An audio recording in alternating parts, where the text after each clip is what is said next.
KTN. Questions continue to swirl over the alleged presence of Jubaland forces inside Kenyan territory. While the government is being accused of slow response and insincerity, officials maintain there is no cause for alarm. But just what do residents of Mandera have to say about the whole issue? Well, Haman Kamariki with the details. Schools are closed, businesses shut, families displaced. For weeks now, residents of Mandera have lived with what they call foreign armed troops on Kenyan soil.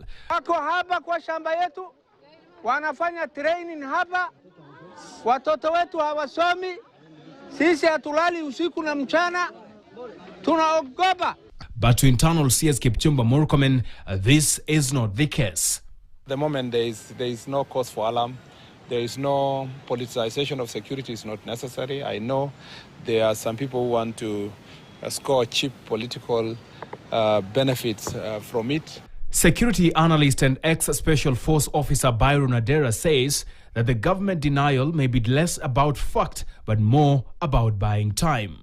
From the standpoint of the citizen that are looking up to the government to come out with information that is not suffering from what a general called information pathology. So it's coming at a time that is not very, well constructed in its form as well and quality or quantity. In Mandera itself, Senator Ali Roba has already sounded the alarm, saying Jubaland forces are in Kenya, calling the situation dire and a threat to Kenya's sovereignty. At the highest level, President William Samoei Ruto has remained silent. A silence, Adera says, is deliberate. The president may actually be taking a bit of his time to allow for his arms, and I'm talking about the government's arm, to actually confirm and give him credible and impeccable truth that then the country can be treated too. But again, it cannot be gainsaid that within that information vacuum, it shouldn't take too long. Speaking in Murang'a, former Deputy President Rigathi Geoffrey Gachagua lashed out at the security agencies, accusing them of negligence. Na mimi nilisema iko shida kwa Mandera ya usalama na mambo ya magaidi. Wakanipigia kelele, hata wakasema tinishikwe nikirudi.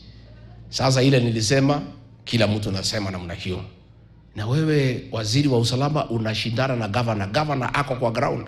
Governor anasema iko magaidi Kenya. Wananchi wanasema iko magaidi Kenya. Kwa hivyo mimi nataka nihakikishie watu ya Mandera, sisi tutawatetea.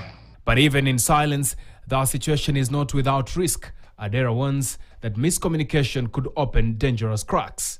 The presence of the insurgents that use or take advantage of that border porosity and the weaknesses that have been there and witnessed within the ungoverned and ungovernable spaces in Somalia is that there's probability of those kind of spillovers that happen in and across the borders, and of course not just Kenya, but we're thinking Somalia, Ethiopia as well.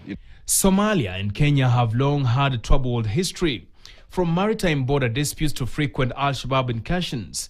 But never before have residents spoken of foreign forces occupying classrooms on Kenyan soil. As government officials downplay the crisis, residents insist the foreign troops remain in Mandera.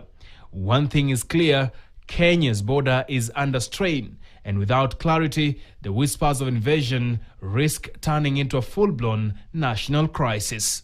Haman Kamariki, KTN.